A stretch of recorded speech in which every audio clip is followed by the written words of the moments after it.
পাতে যদি থাকে এমন একটা রেসিপি, তাহলে 1 প্লেট ধোঁয়া ওঠা ভাত খাওয়া কিন্তু কোনো ব্যাপারই না। যারা শুকনো জিনিস দিয়ে শুকনো ভাত খেতে পছন্দ করেন তাদের জন্য এটা হবে একটা পারফেক্ট রেসিপি।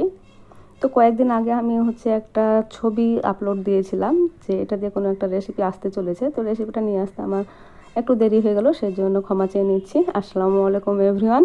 তো এখানে দেখতে পাচ্ছেন যে মাছ, কাঁকরোল, রসুন, পেঁয়াজ, মরিচ এগুলো নিয়ে নিয়েছি আমি। এটা দিয়ে আমি একটা সুন্দর কাঁকরোলের পুর ভরা রেসিপি তৈরি করব, কাঁকরোলের ডিম। তো যারা কাঁকরোল পছন্দ করেন না তাদের জন্য এই রেসিপিটা পারফেক্ট। আমি পার্সোনালি কাঁকরোল খুব একটা পছন্দ করি না। তো এভাবে যদি করা যায় তাহলে কিন্তু কাঁকরোলটা খেতে ভালো লাগবে। আর আমাদের বাচ্চারা এখন মাছ খেতে পছন্দ করে না, সবজিও খায় না। তো এভাবে কিছু কিছু রেসিপি যদি তৈরি করে নেওয়া যায় তাহলে কিন্তু তারা খেতে পছন্দ করবে, তাদের মাছও খাওয়া হবে, সবজিও খাওয়া হবে।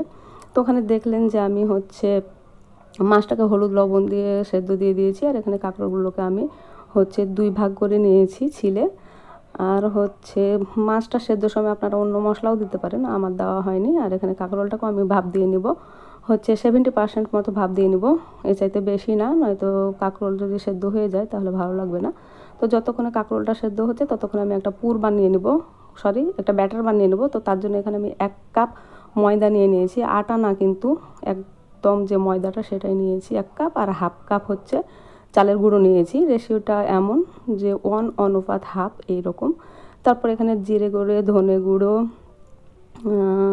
গুঁড়ো না, জিরে গুঁড়ো, মরিচ গুঁড়ো, হলুদ গুঁড়ো নিয়ে নিয়েছি, স্বাদ মতো লবণ, আর আদা রসুন বাটা, আর কিছু কালো জিরা নিয়ে নিয়েছি, যেটা একটা অন্যরকম স্বাদ যোগ করবে এটার মধ্যে। তো আপনারা এখানে ময়দার পরিবর্তে কর্নফ্লাওয়ার বা বেসন নিতে পারেন। আর বেসন যদি না হয় তাহলে কিন্তু ডেফিনেটলি সোডা ইউজ করা লাগবে।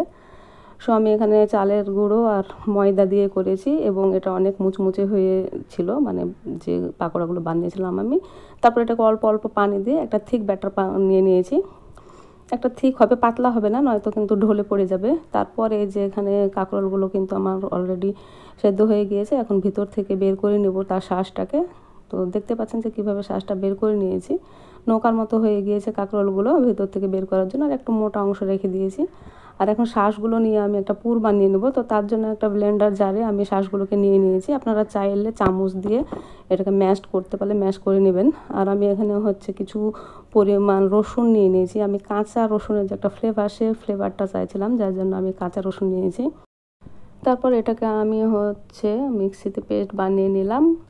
তো এখানে আমার পেস্টটা কিন্তু একদম ঘন মসৃণ হয়ে গিয়েছে। আপনারা যদি চান তো একটু দানাদার রাখতে পারেন। তারপর এখানে আমি বেশ খানিকটা পেঁয়াজ আর কাঁচামরিচ নিয়ে নিয়েছি। আমি এখানে কিন্তু সব কিছু কাঁচা কাঁচা ইউজ করেছি একটা কাঁচা ফ্লেভার আনার জন্য।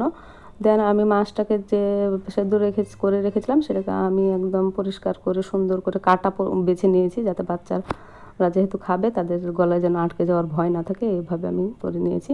দেন এটাকে আমি এখন যে কাঁকরোলের নৌকা বানিয়ে রেখেছিলাম সেটার মধ্যে এখন ভরে দিব। তো এই যে এইভাবে আমি ঢুকিয়ে নিয়েছি এর মধ্যে। আপনারা এখানে অনেক মশলা দিতে পারেন, আমি একটু কম মশলা ইউজ করেছি, সেই জন্য একটু সাদা সাদা মনে হচ্ছে দেখতে। তারপর সবগুলো তৈরি হয়ে গিয়েছে, এখন আমি এগুলোকে একটা একটা করে ব্যাটারের মধ্যে ডিপ করে ডুবো তেল একদম ভেজে নেব গোল্ডেন ব্রাউন করে। তবে আপনারা আশা রাখবেন না এখানে যে এটা একদম কুড়মুড়ে হবে, ওপরে যে কাভারটা সেটা কুড়মুড়ে হবে, ব্যাটারের কাভারটা, বাট কাঁকরোলটা কিন্তু একটু নরম নরমই থাকবে, যেহেতু এটা সেদ্ধ করা কাঁকরোল, এটা কখনোই মুচমুচে হবে না। আর ভাত দিয়ে খাওয়ার জন্য কিন্তু এটা বেটার, অনেক অনেক মজা হয়, টেস্টি হয় খেতে। আর তারপরে যে ব্যাটার বেঁচে গিয়েছে তার মধ্যে আমি আবার পুঁই পাতাকে ডিপ করে এটাকেও ভেজে নেব কুড়মুড়ে করে। পুঁই শাকটা কিন্তু একদম কুড়মুড়ে হবে, মুচমুচে।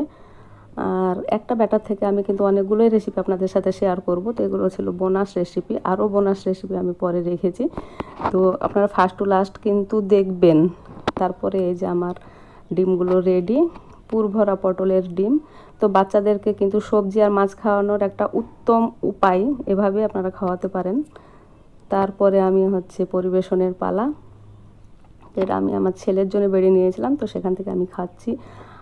মুখে দেওয়ার সাথে সাথে কিন্তু অনেক অনেক মজা।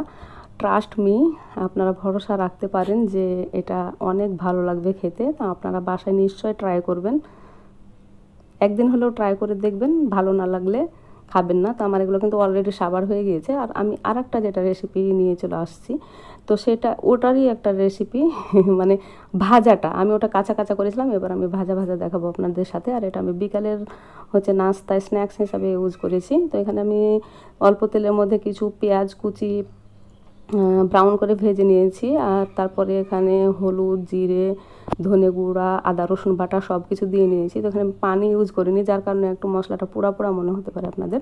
তারপরে যে পুরটা বানিয়ে রেখেছিলাম, সেই পুরটাই আমি ওর মধ্যে দিয়ে এভাবে ভেজে নিচ্ছি। এখানে পানি দিলে কিন্তু পাতলা হয়ে যেত, যার কারণে আমি পানি ইউজ করিনি। তারপরে এভাবে ভাজা ভাজা ভাজা ভাজা ভাজা করে নিয়েছি।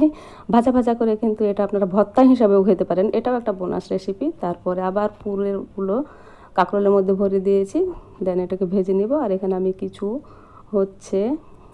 চিচিঙ্গা স্লাইস করে রেখেছি, চাইলে এর ভিতরে শাঁসটা আপনারা ফেলে দিয়ে রিং স্লাইস করতে পারেন। তো আমি শাঁসটা রেখেই দিয়েছি, এটাও বোনাস রেসিপি।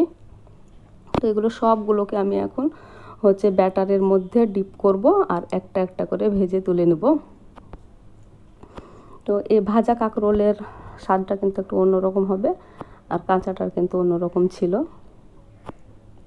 তো দেখতেই পাচ্ছেন যে একটা ব্যাটার দিয়ে আমি কিভাবে অনেকগুলো রেসিপি তৈরি করে ফেললাম। তো এত কিছু বানানোর পরেও আমার কিন্তু খানিকটা ব্যাটার বেঁচে গিয়েছিল, সেটা দিয়ে আমি অন্য কোনো কিছু ট্রাই করব। তবে নিশ্চিন্ত থাকেন, সেটা আর আমি আপনাদের সাথে শেয়ার করছি না। তারপরে এগুলোকে আমি রিং পেঁয়াজ দিয়ে সুন্দরভাবে সাজিয়ে নিয়েছিলাম। কিন্তু এখানে যেটা চিচিঙ্গা সেটা অনেক মুচমুচে হয়েছিল।